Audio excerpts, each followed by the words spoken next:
करीब 6000 किलोमीटर लंबे इस महासफर पर निकले हैं 28,000 कैरिबूस। इनका झुंड बहुत बड़ा है और घास बहुत कम है।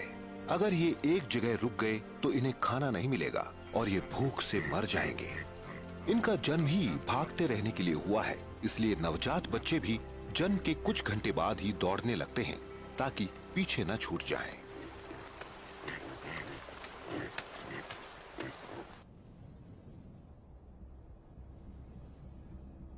झुंड उस घाटी में पहुंच चुका है जो आगे जाकर समंदर किनारे एक हरी भरी जगह पर खत्म होती है। मगर इस घाटी में इनके दुश्मन रहते हैं। भेड़ियों की जोड़ी पहुंच गई।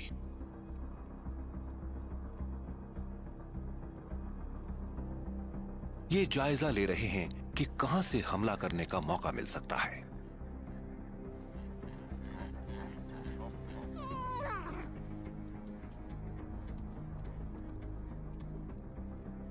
और फिर बड़ी सावधानी के साथ ये झुंड की तरफ बढ़े।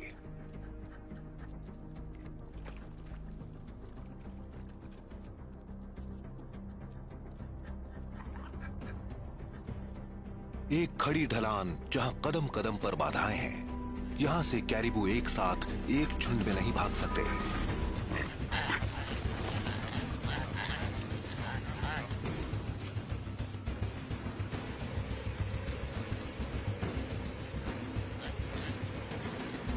इस अफरा तफरी के बीच बच्चा अपनी मां से अलग हो गया।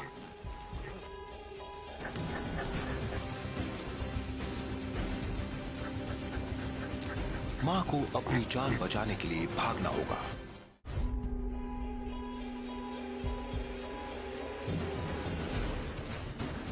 भेड़ियों के एक जोड़े ने लैब्राडोर के टंड्रा में कैरिबू के एक झुंड पर हमला कर दिया है। इसी अफरा तफरी में एक बच्चा अपनी मां से अलग हो गया।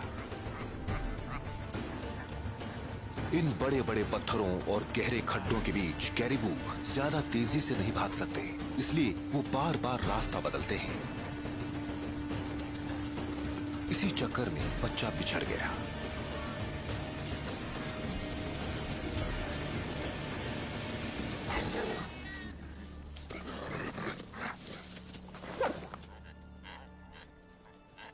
बिखरा हुआ ग्रुप फिर से एकजुट हुआ। मां और बच्चे एक दूसरे को गंध से पहचान लेते हैं।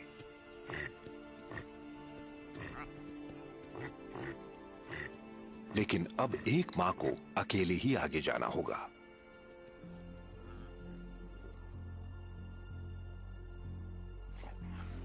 आज भेड़िए को भी कई दिन बाद खाना मिला है।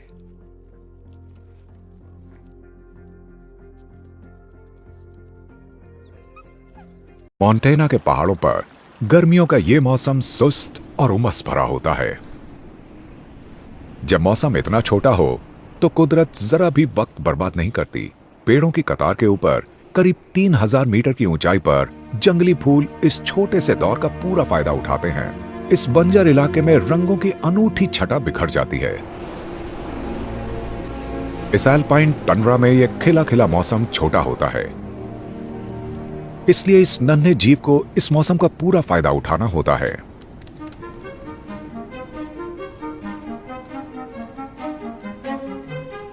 अमेरिकन पाइका के लिए गर्मियों का मौसम फसल काटने का मौसम है। खरगोश के रिश्तेदार और ऊंचाई पर रहने वाले इस जीव के लिए यह वक्त है अपनी कोठरी में घास फूस जमा करने का। ज्यादातर पाइका की तरह ये एक एल्पाइन चरागाह के किनारे पर पत्थरों और चट्टानों के बीच अपना घर बनाता है।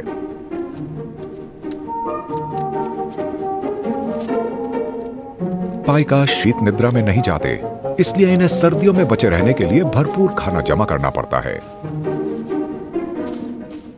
और इसके लिए इसे रोजाना सैकड़ों बार अंदर बाहर चक्कर काटने पड़ते हैं।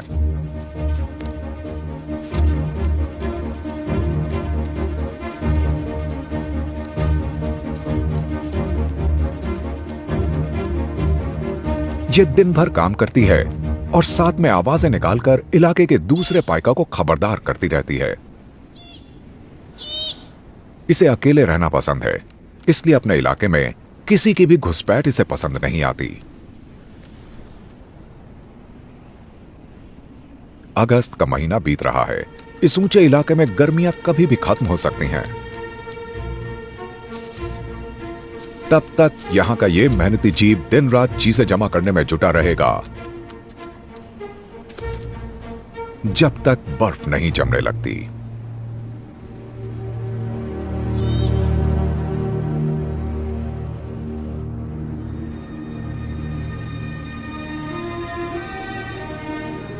गर्मियों का असर पूरे अमेरिका में सबसे ज्यादा अलास्का में नजर आता है।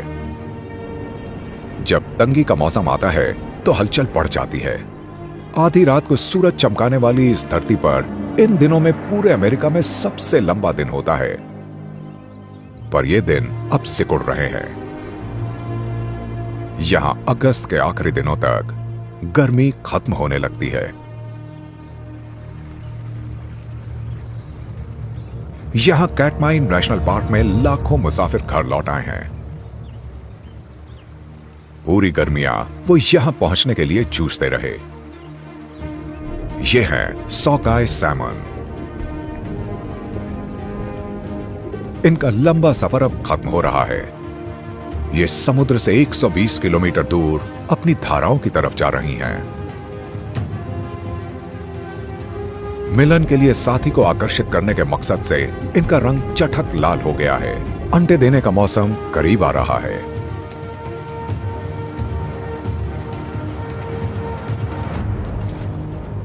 लेकिन भूखे भालुओं की टोली इनका इंतजार कर रही है।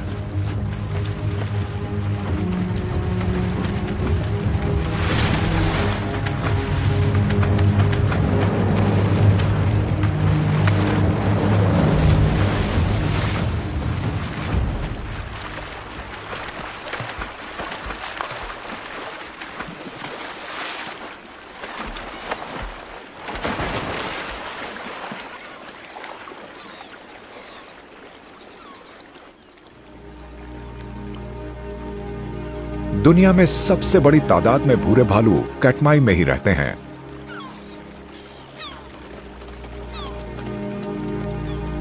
ये दूर दूर से यहां एक ही मकसद से आते हैं, मछलियों की दावत उड़ाने।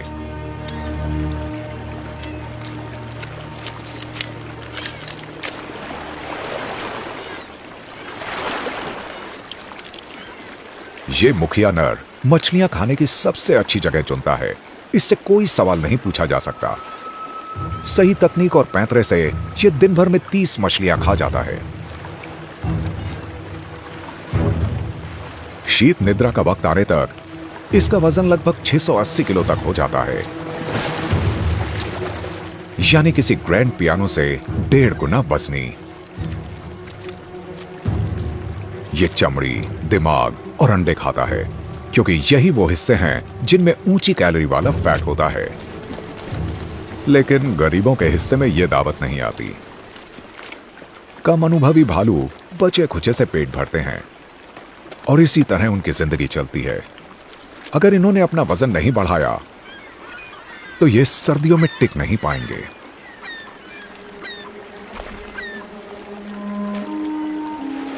पहली बार मां बनी एक मादा अपने साल भर के बच्चों को दावत उड़ाने ला रही है।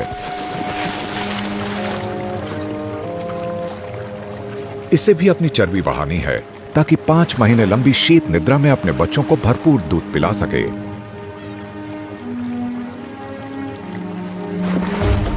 पीछा करने की मुहिम शुरू हो गई है। मां झटके से झपटों वाली तकनीक अपना रही है।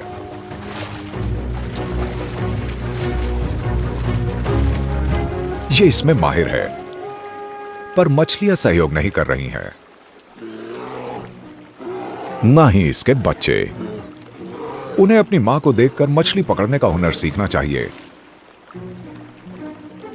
पर अभी इनका ध्यान सीखने पर है ही नहीं।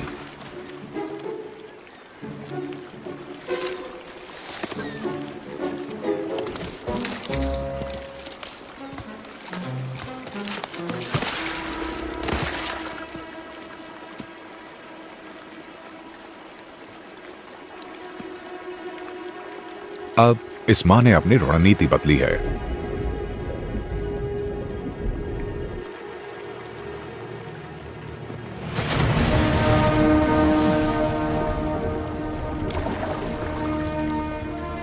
इस हवाई हमले से काम बन गया। अब इसने बच्चों का ध्यान खींच लिया है। पतझड़ आ रहा है। गर्मियों की यह दावत जल्दी ही खत्म होने वाली है।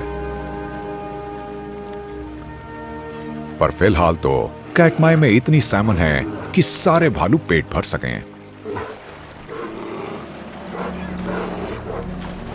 लेकिन अच्छे दिन ज्यादा टिकते नहीं हैं। उत्तरी इलाकों में गर्मियां खत्म हो रही हैं। जल्दी ही यह बदलाव दक्षिण में भी आ जाएगा।